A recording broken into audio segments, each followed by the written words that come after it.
할렐루야. 오늘도 우리가 주님 안에서 좋은 하루를 보내고 또 주님의 은혜가 우리 가운데 넘쳐날 줄로 믿습니다. 인터넷으로 온라인으로 유튜브로 예배드리고 있는 분들에게도 하나님의 동일한 은혜가 넘치기를 바랍니다. 저희들이 사과 말씀드릴 것은 이 인터넷 또 온라인 상황이 때로는 좋지가 않아서 아직은 이 유튜브 생중계가 문제를 일으킬 때가 좀 있습니다. 그래서 아직까지 원활하지 못한 부분이 있는데 아무래도 우리 전문가들이 다루는 게 아니라 우리 또 교역자님들께서 수고하시는 거기 때문에 간혹 방송이 안 되거나 또 녹화가 안 되는 경우가 있습니다. 여러분께서 좀 양해를 해주시기를 부탁을 드리겠습니다. 자, 오늘은 마태복음 3장 공부하겠습니다. 마태복음 3장 다 함께 찾으셔서 1절부터 12절까지의 말씀을 함께 읽겠습니다. 같이 읽습니다. 시작. 그때에 침례 요한이 이르러 유대 광야에서 전파하여 말하되 회개하라 천국이 가까웠느니라 하였으니 그는 선지자 이사야를 통하여 말씀하신 자라. 일러스되 광야에 외치는 자의 소리가 있어 이르되 너희는 주의 길을 준비하라 그가 오실 길을 곧게 하라 하였느니라. 이 요한은 낙타트롯을 입고 허리에 가죽띠를 띠고 음식은 메뚜기와 석청이었더라. 이때에 예루살렘과 온 유대와 요단강 사방에서 다 그에게 나와 자기들의 죄를 자복하고 요단강에서 그에게 침례를 받더니 요한이 많은 바리새인들과 사두개인들이 침례 베푸는 대로 오는 것을 보고 이르되 독사의 자식들아 누가 너희를 가르쳐 임박한 진노를 피하라 하더냐.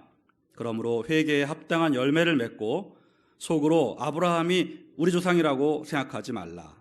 내가 너희에게 이르노니 하나님이 능히 이 돌들로도 아브라함의 자손이 되게 하시리라. 이미 도끼가 나무 뿌리에 놓였으니 좋은 열매를 맺지 아니하는 나무마다 찍혀 불에 던져지리라. 나는 너희로 회개하게 하기 위하여 물로 침례를 베풀거니와 내 뒤에 오시는 이는 나보다 능력이 많으시니 나는 그의 신을 들기도 감당하지 못하겠노라. 그는 성령과 불로 너희에게 침례를 베푸실 것이요 손에 키를 들고 자기의 타작마당을 정하게 하사 알곡은 모아 곡간에 들이고 쭉정이는 꺼지지 않는 불에 태우시리라. 아멘.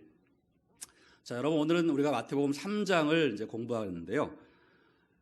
2장에서 3장 사이에 30년의 세월을 건너뛰게 됩니다. 그래서 2장까지는 예수님의 탄생과 그 유아기에 관련된 이야기였고 이제 3장에서는 30년의 세월을 훌쩍 뛰어넘어서 이야기가 전개되고 있다는 사실을 기억하시기를 바라고 이렇게 30년의 세월이 지나면서 등장하는 인물이 바로 침례 요한입니다. 우리가 그 과거에는 세례 요한 그랬지 않습니까? 그런데 세례라는 용어보다는 침례라는 용어가 좀 더 정확한 표현이기 때문에 세례를 침례로 요즘에 바꿔서 이야기합니다. 그래서 침례 요한. 자, 이 사람이 여러분 누구입니까? 이 사람은 구약의 말라기 선지자가 이제 마지막 선지자였는데 그 말라기 선지자가 등장한 이후에 400년 동안 선지자가 없었습니다. 그것을 우리가 신구약 중간기라고도 말하고 신구약 암흑기라고도 말합니다. 하나님의 계시가 없고 선지자가 등장하지 않은 시기예요. 400년 동안 공백이었다가 이 침례 요한의 등장으로 말미암아 다시 선지자가 등장을 하고 하나님 말씀이 이스라엘 사람들에게 들려지기 시작했습니다. 요한이라는 이름은 당시에도 많이 있던 이름인데 특별히 이 요한이 침례를 베풀었던 사람이었기 때문에 침례 요한이라고 부르게 됐고요. 이 사람은 유대 광야에서 외친 사람이었습니다. 뭐라고 외쳤느냐? 회개하라! 천국이 가까이 왔느니라. 이렇게 외쳤던 사람이고요. 이 침례 요한도 여러분 그냥 갑자기 툭 튀어나온 사람이 아니고 이사야가 700년 전에 예언한 사람이었습니다. 이사야가 뭐라고 예언을 했냐 하면 오늘 3절에 나와 있습니다. 그는 선지자 이사야를 통하여 말씀하신 자라. 일러스되 광야에 외치는 자의 소리가 있어 이르되 너희는 주의 길을 준비하라 그가 오실 길을 곧게 하라 하였느니라. 그러니까 침례 요한은 선지자 이사야를 통하여 말씀하신 광야에 외치는 자였다. 이미 예언되어 있었습니다. 이 사람이 나타나서 메시아가 오기 전에 먼저 사람들의 마음을 준비시키는 작업을 할 것이다. 그래서 침례 요한은 바로 예수님 앞서 예수님의 그 사역을 준비하는 사명을 받은 자였다. 예수님이 씨를 뿌리는 자라면 침례 요한은 그 앞서 쟁기질을 하는 사람이었다. 땅을 갈아엎는 사람이었습니다. 땅을 갈아엎어야 씨가 뿌려지면 잘 자라지 않습니까? 마찬가지로 침례 요한은 예수님 앞서 그런 역할을 맡은 사람이었다는 것 우리가 알 수 있겠습니다. 그러니까 주의 길을 준비하고 그가 오실 길을 곧게 만드는 사람, 이 사람이 침례 요한이었다. 자, 근데 여러분 오늘 침례 요한에 대한 묘사가 4절에 나오는데요. 4절 말씀 보시면 이 요한은 낙타털 옷을 입고 허리에 가죽띠를 띠고 음식은 메뚜기와 석청이었더라 이렇게 말하고 있습니다. 이 사람은 여러분 광야에 거주했습니다. 도시에 거주한 게 아니라 광야에 거주를 했고 낙타털 옷을 입었다. 이것은 전혀 가공되지 않은 그냥 아주 천연적인 옷감을 가지고 그냥 입은 것입니다. 그러니까 뭐 예쁘게 튼튼하게 이렇게 뭐 만든 게 아니고 그냥 원초적인 옷감을 가지고 걸치고 살았다는 것입니다. 그리고 가죽띠도 역시 이게 뭐 멋을 부린 게 아니라 그냥 있는 그대로 만들어서 최소한의 의복을 갖추었다라는 얘기이고요. 그리고 이 사람이 메뚜기와 석청을 먹었다고 하는데 메뚜기는 그 광야에 서식하는 자연적인 동물이었고 곤충이었고 석청이라는 것은 이제 바위 틈에 있는 야생 꿀을 의미합니다. 그러니까 야생 꿀과 메뚜기 곤충 잡아서 음식을 삼았던 그런 삶을 살았다. 그러니까 이 표현은 여러분 침례 요한이 무척이나 검소하고 소박한 삶을 살았다는 것이에요. 그리고 세속에 물들지 않고 살았다는 그런 표현이 되겠습니다. 여러분 오늘 우리 크리스찬들이 이 침례 요한의 삶을 본받을 필요가 있습니다. 오늘날 우리 현대 크리스찬들은 지나치게 물질의 노예화가 되어 있는 경향이 있습니다. 물론 우리가 하나님께 복을 받아서 재물의 복을 누리고 아브라함의 복을 누릴 수 있지만 그러나 그것으로 우리가 지나치게 사치를 한다거나 향락을 즐긴다거나 돈 쓰는 재미에 빠져 있다거나 이것은 결코 옳지 않다는 것입니다. 돈이 없어서 가난에 찌든 삶을 살아서는 안 되지만 돈이 있다 해도 우리 크리스찬들은 자발적으로 검소함과 소박함을 추구하며 살아야 하고요. 나 자신만을 위해서 지나치게 사용하지 않고 하나님과 어려운 이웃들을 위해 사용할 줄 알아야 한다는 거죠. 이러한 우리 삶에 이 좀 간소화가 필요합니다. 여러분 요즘에 뭐 간단한 삶을 사는 것들을 우리가 많이 얘기하지 않습니까? 자꾸 비우는 것들을 얘기하는데 여러분 우리 크리스찬들의 삶은 지나치게 소유하고 막 끌어모으고 내가 움켜쥐고 있는 것이 아니라 최소한의 나의 필요를 채우고 그 밖의 것은 나누고 베풀고 도우며 계속 흘려보내고 살아야 하는 것입니다. 이것이 여러분 쉬운 일은 아니지만 우리 크리스찬들이 이 땅을 살아가면서 재물을 주인 삼지 않고 하나님 앞에 더욱 온전히 살기 위해서 꼭 필요한 삶인 것입니다. 오늘 여러분 다시 한번 우리가 지금 너무 이 물질 만능주의 시대 살면서 나도 그냥 끊임없이 돈을 악착같이 모아서 그것으로 뭔가를 과시하고 뭔가를 누리기 위한 그런 거에 우리가 집중하고 살고 있지만은 않은가. 내가 오늘도 사업을 하고 가게 문을 열어 장사를 하고 뭐 매출을 올리고 하는데 내가 지금 이렇게 정신없이 살고 있는 이유가 뭔가. 내가 정말 한 푼이라도 더 벌어서 내가 좀 더 잘 살아보자는 내가 좀 더 화려하고 멋진 삶을 살아보자는 그런 욕망 때문인가? 내가 빨리 더 좋은 차를 바꾸고 남들 보기에 더 좋은 아파트로 이사를 가고 애들 더 좋은 공부시키고 나도 좀 여행도 다니고 골프도 치고 더 좀 남들 보기에 부유하고 나라는 삶을 살아봐야 되겠다. 우리가 단지 그런 이유로만 지금 이렇게 열심히 돈 벌고 있다면 우리는 방향을 좀 점검할 필요가 있습니다. 우리가 그렇게 살아서는 안 됩니다. 하늘의 보화를 쌓아야 되고요. 하나님의 뜻대로 쓰기 위해 우리가 재물을 구해야 할 것입니다.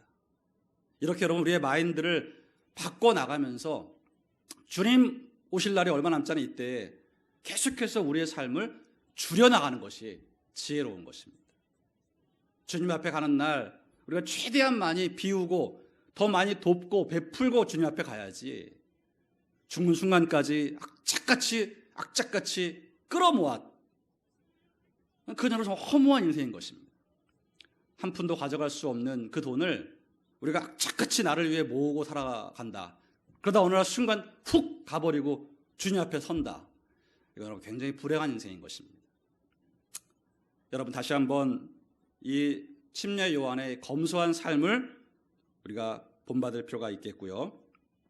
우리가 오늘날 지나치게 탐식하는 것도 사실은 주의를 해야 합니다. 우리가 음식을 탐하고 지나치게 음식을 또 많이 섭취하는 것도 우리 육신의 건강에 좋지 않지만 영적으로도 좋지 않습니다. 가능하면 여러분 하루에 한 끼 정도의 금식을 하는 것이 육체적으로도 건강에 유리하시고 또 영적으로도 유리합니다. 밥을 많이 먹고 여러분 여러 가지 음식을 탐하게 되면 그게 아무것도 아닌 것 같지만 사람이 전반적으로 굉장히 이렇게 다른 것도 욕심을 부리게 되고요. 또 혈기가 왕성해져 가지고 혈기를 부릴 때가 굉장히 많이 있습니다. 근데 여러분 금식해 보셔서 아시겠지만 여러분 금식해 보세요. 싸울 힘이 없어요. 싸워야 되는데 힘이 안 들어가. 그리고 그냥 별로 싸우고 싶지도 않아. 그냥 밥이나 먹었으면 좋겠어. 금식을 하면 여러분 어떤 굉장히 많은 여러 가지 죄된 유혹과 인간의 그런 욕망이 많이 가라앉는 것을 경험하게 됩니다. 그래서 우리의 영성에도 분명히 도움이 되거든요. 오늘날 지나친 탐식을 우리가 지향하고 침례 요한처럼 기본적인 의식주를 갖고 검소하고 소박하게 살아가는 것이 우리의 영성에도 합당한 것임을 기억하시기를 바라고요. 또 요한이 광야에 거주했잖아요. 사람이 들끓지 않고 이런 세속에 물들지 않는 그런 삶을 지향했다는 것입니다. 여러분 오늘날의 광야는 교회 생활이라고 할 수 있습니다. 세상 중심으로 사는 것은 화려한 삶이고 재미있는 삶이고 그런데 여러분 거기서 살다 보면 하나님을 바라보기가 어렵습니다.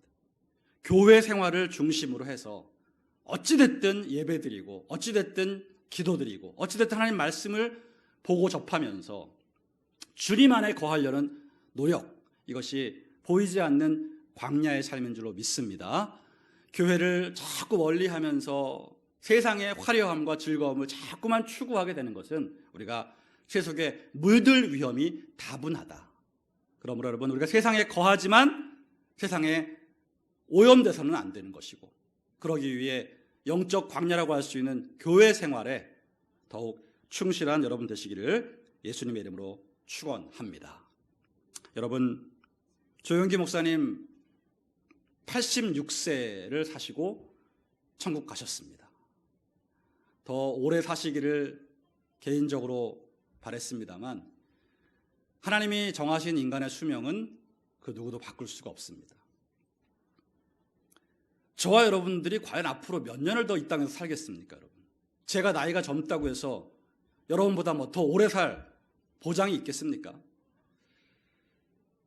불과 얼마 안 남았습니다, 여러분. 세월은 금방 흘러가고 우리는 주님 앞에 갈 때가 곧 올 것인데 하나님 앞에 합당한 삶을 살고 좀 더 세속이 아닌 광야에 머물며 하나님 더 많이 바라보는 그리고 그분의 뜻대로 내가 검소하고 소박한 삶을 살고 내게 있는 것을 최대한 나누어주고 도와주며 살아가는 인생, 이 인생을 살아야만 할 줄로 믿습니다. 우리 조영기 목사님의 장례 기간인 이 기간에 여러분 조금 더 우리의 인생을 돌아보기를 바라고, 우리가 영적 스승과 아버지에게 배운 바 하나님의 나라의 일들을 우리가 더 최선을 다하는데 힘써야 하겠습니다. 여러분, 우리가 방금 찬양도 했습니다만 마음속에 여러 가지 죄악이 깨끗이 씻겨 있는가? 여러분, 우리 그 찬양 습관적으로 매일 부르면서도 정말 내 마음속에 하나님이 원하지 않는 악한 죄를 내가 깨닫고 씻고 있는가? 여러분, 점검하시면서 그 찬양을 부르고 계십니까? 내 마음속에 하나님이 원치 않는 악한 죄가 있는데도 전혀 아랑곳하지 않고 그냥 그 찬양 습관적으로 이렇게 우리가 부르고 있지 않는지, 저는 아까 방금 그 찬양 부르면서도 저 자신에게 물어봤습니다. 너 지금 네 마음속에 어떤 하나님이 원치 않는 악한 죄를 품고 있지 않니? 누군가를 미워한다거나 싫어한다거나 원망하고 있다거나 이런 것 가지고 너 지금 마음에 죄를 품고 있으면서 회개하지도 않고 그냥 습관도 찬양하고 있는 거 아니야? 그런 제 안에 음성이 들렸었어요. 여러분, 다시 한번 우리가 침례 요한 같이 이렇게 극단적인 검소한 삶을 살아가기는 쉽지 않겠습니다만, 최소한 우리가 이 세속에 물들지 않고 교회 중심의 생활을 하면서 검소하고 또 알맞는 삶을 살아가는 강성도 성도가 되시기를 주님의 이름으로 축원드립니다. 자, 이어서 이제 이 침례 요한이 당시 권력자들이었던 바리새인과 사두개인들을 향해서 아주 신랄한 비판을 하는 내용이 나옵니다. 자, 5절 말씀 보니까 이때 예루살렘과 온 유대와 요단강 사방에서 다 그에게 나와 자기들의 죄를 자복하고 요단강에서 그에게 침례를 받더니 7절에 요한이 많은 바리새인들과 사두개인들이 침례 베푸는 데로 오는 것을 보고 이르되 독사의 자식들아 누가 너희를 가르쳐 임박한 진노를 피하라 하더냐. 여러분, 침례 요한이요, 당시 바리새인과 사두개인들이 자기를 구경하러 왔어요. 이 사람들 침례 받으러 온 게 아니라, 회개하러 온 게 아니라, 침례 요한의 이런 일들이 막 이렇게 이슈가 되다 보니까 이 사람들이 조사를 나온 거예요. 도대체 어떤 일이 벌어지고 있나? 침례 요한을 조사하려고 나온 거, 구경하려고 나온 거거든요. 침례 요한이 이들에게 아주 강력한 얘기를 합니다. 독사의 자식들아, 누가 너희들에게 임박한 진노를 피하라고 하더냐. 여러분, 이 독사의 자식들이라는 표현이 나중에 예수님도 하셨거든요. 예수님이 바리새인들한테 똑같이 하셨어요. 근데 여러분, 이게 독사의 자식들아 그러니까 우리가 별로 이렇게 뉘앙스가 안 느껴지잖아요. 이걸 제가 좀 더 리얼하게 표현하면 이 뱀새끼들아 라고 말한 거예요. 뱀새끼들아. 그러니까 여러분, 우리 한국에 왜 개 XX라는 욕 있잖아요. 제가 여기서 하긴 좀 그렇고, 그 개 XX라는 욕을 여러분 들으면 엄청 기분 나쁘잖아요. 그건 굉장히 상스러운 욕이잖아요. 근데 여러분, 그런 의미의, 그런 정도의 뉘앙스의 욕을 한 거예요. 이 개 XX들아가 아니라 이 뱀 새끼들아.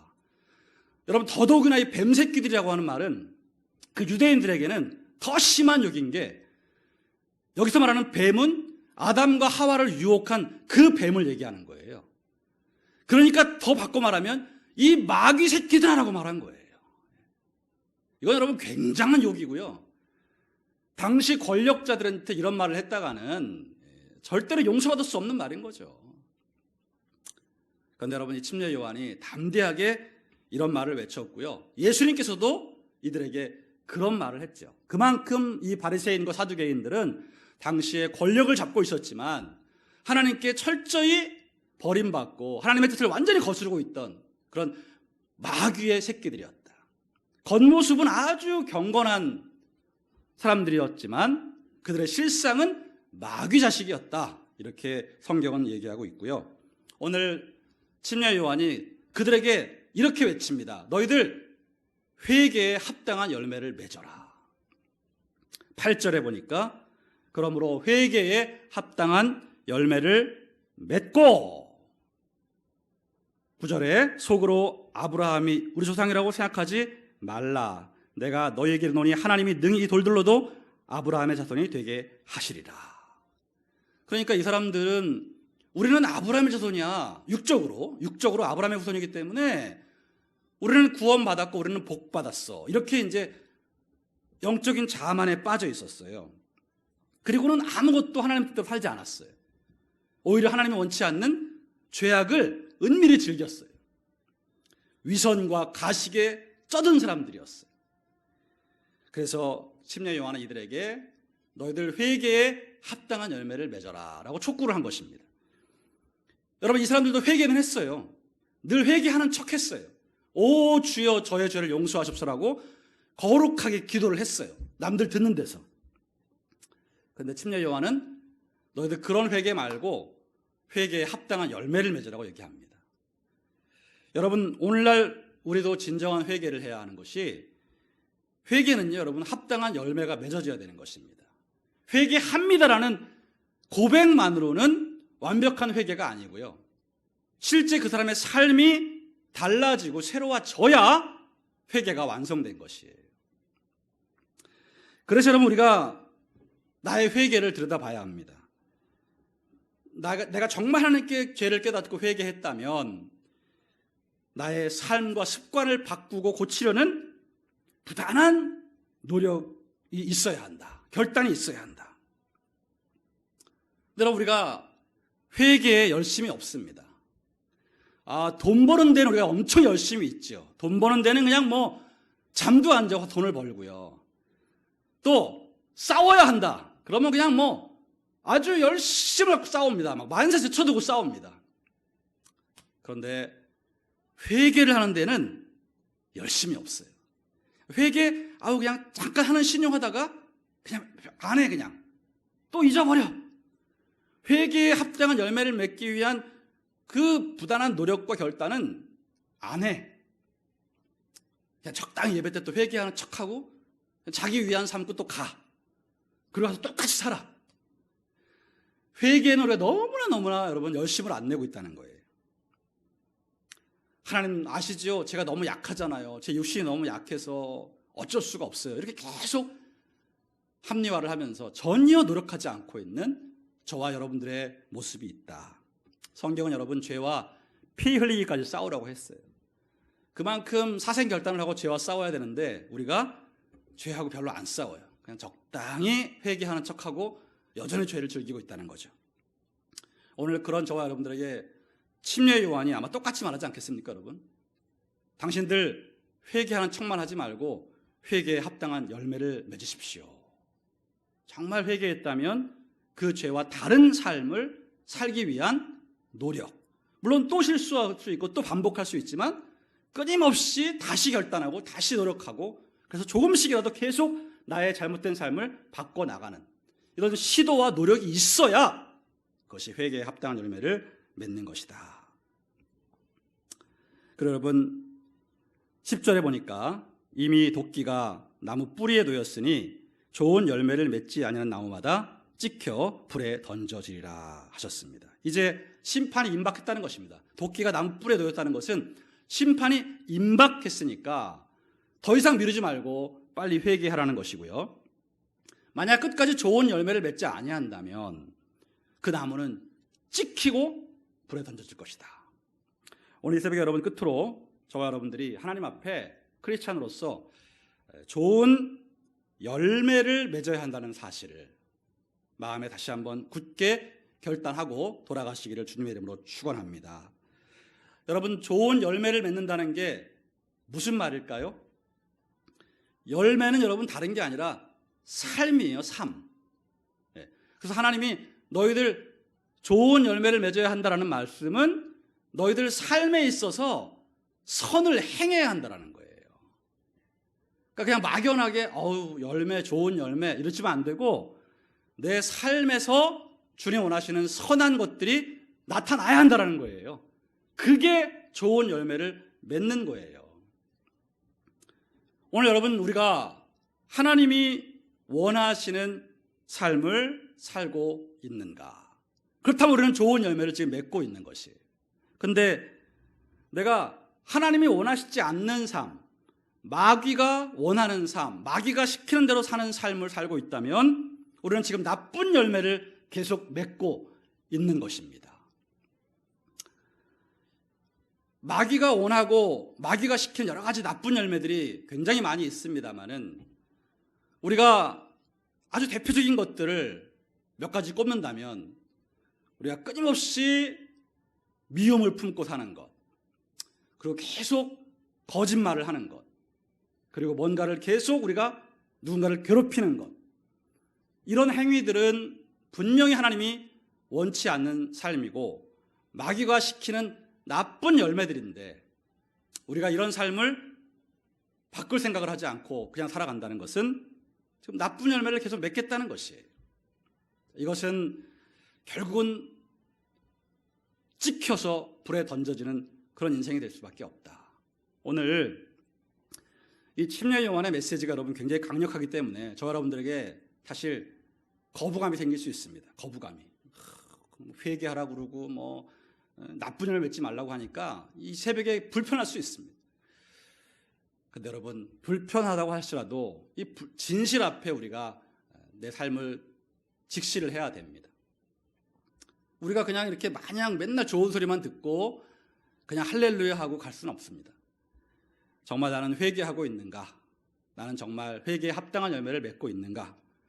나는 하나님이 기뻐하시는 선한 삶을 살면서 좋은 열매를 맺어야 되는데 지금 이게 마귀가 시키는 거 뻔히 알면서 마귀가 원하는 거 알면서 내가 지금 이걸 고치지 않고 계속 나쁜 열매를 맺고 있지 않는가? 우리가 여러분 자신을 들여다 봐야 하겠습니다. 오늘 이 새벽에 여러분 이 하루를 시작하면서 저 여러분들 다시 한번 이 하루 내가 하나님이 기뻐하시는 선한 열매를 맺어야 되겠다 결단하고 돌아가시기를 예수님의 이름으로 축원합니다. 마음속에 여러 가지 죄악을 주님 앞에 정직하게 회개하고 그리고 마귀가 시키고 있는 일을 중단하고 하나님이 원하시는 사랑과 용서와 화해와 하나됨과 화목을 추구하는 삶, 이것을 우리는 다시 결단을 해야 됩니다. 여러분, 우리는 이런 말을 합니다. 저쪽에서 계속 저렇게 악하게 나오니까 나도 어쩔 수 없어요. 나도 악하게 나갈 거예요. 우리가 여러분 이렇게 말을 하는데 하나님은 그것도 원치 않으십니다. 행악자를 인하여 불평하지 말라고 하셨고, 여러분 악마를 잡으려다가 나도 악마가 되는 것입니다. 이게 마귀가 원하는 거예요. 아주 악한 사람을 상대하느라 나도 악해지는 거, 그래서 너나 내나 똑같이 악해지는 거, 이게 마귀의 계략이에요. 얼씨구나, 그래 다 거기서 뒹굴어라, 아주 그냥 악으로 범벅이 됐구나, 기뻐하는 게 마귀라는 거죠. 최소한 여러분 상대가 아무리 어떻게 했다 하더라도 여러분 그거 핑계대지 말고 나는 하나님 앞에 선하게 계속 살아야 되는 거예요. 그걸 여러분 잊지 마십시오. 그래서 내가 여태까지 참고 착하게 살아왔는데 난 도저히 못 참아, 이제 나도 악하게 나갈 거야, 이런 생각이 들걸랑 오늘 여러분 돌아가지 마시고 기도하시기 바라요. 그런 마음 품지 않고 여러분 기도를 하신다는 건 말이 안 됩니다. 다시 한번 여러분 다 내 마음속에 있는 죄악을 내려놓는 작업을 하시기를 바라요. 그 여러분 다 부질없습니다. 헛된 것입니다. 하나님 앞에 서서 도대체 무슨 책망을 우리가 들으려고 그런 것들로 여러분 시간을 낭비하고 살겠습니까? 이 귀한 하루를 어째서 그러고 살아야 하는 겁니까? 오늘 침례 요한의 성경에 나온 메시지가 오늘 나 자신에게 하고 있다고 생각을 하고, 우리 자신을 오늘도 철저하고 겸허하게 들여다보고 주님이 원하시는 기쁜 열매, 선한 열매, 좋은 열매를 맺기로 결단하는 우리 모두가 되시기를 예수님의 이름으로 축원합니다. 기도합시다. 하나님, 저희들 정말 회개에 합당한 열매를 맺는 일에 다시 한번 정신을 차리고 살아가게 하여 주옵시며, 나의 삶이 지금 나쁜 열매 투성이가 아닌지 돌아보게 하여 주시옵소서. 우리의 신앙생활이 결코 종교 행위에 머물지 않게 하시고 하나님 앞에서의 합당한 회개, 하나님 앞에서의 선한 삶의 열매들을 온전히 맺는 강서성전 성도들 다 되게 하여 주시옵소서. 이 일이 가능하도록 성령께서 오늘도 한 사람 한 사람 안수하여 주옵소서. 오늘 마음속에 여러 가지 죄악이 깨끗이 씻겨 나갈 때까지 나를 들여다보고 기도하는 저희들 되게 하여 주옵시고, 마귀가 기뻐하는 일을 정신없이 하며 나아가지 않도록 우리 깨어서 기도할 수 있게 하여 주옵소서. 사랑하는 강서성도 성도들께서 이 아침에 참으로 하나님이 원하시는 삶을 결단하고 하나님께 온전한 회개로 기도하며 나아가는 이 시간 되게 하여 주시고, 하나님 하루 종일 저희들과 동행하여 주옵시며 안전하게 보호하여 주옵시고, 코로나로부터도 안전하게 하시고 독감으로부터도 안전하게 하시고 모든 불치병, 난치병, 희귀병을 주 예수의 이름으로 치료하여 주옵소서. 오늘도 주님이 베푸실 치료의 은혜를 기대합니다. 몸과 마음을 주여 치료하여 주옵시고, 우리 성도들 마음의 참된 평안과 기쁨과 감사를 회복하고 이 하루 행복하게 살아갈 수 있도록 도와주시옵소서. 일터에 나가시는 우리 귀한 성도님들, 또 하루 종일 세상 사람들과 함께 일하고 살아갈 때에 시험 들지 않게 하시고 악에 물들지 않게 하시고 끝까지 크리스찬다운 언행으로 세상 사람들 앞에 빛과 소금 되게 하여 주옵소서. 밖에서 수고하시는 모든 남편분들과 집에서 수고하시는 모든 아내분들과 함께 주님께서 은총 베풀어 주시고, 우리 모든 자녀들 오늘 학교와 직장 나아갈 때 동행하시며 그들을 붙들어 지켜 보호해 주옵소서. 우리 주 예수님의 이름으로 축복하며 기도하옵나이다. 아멘.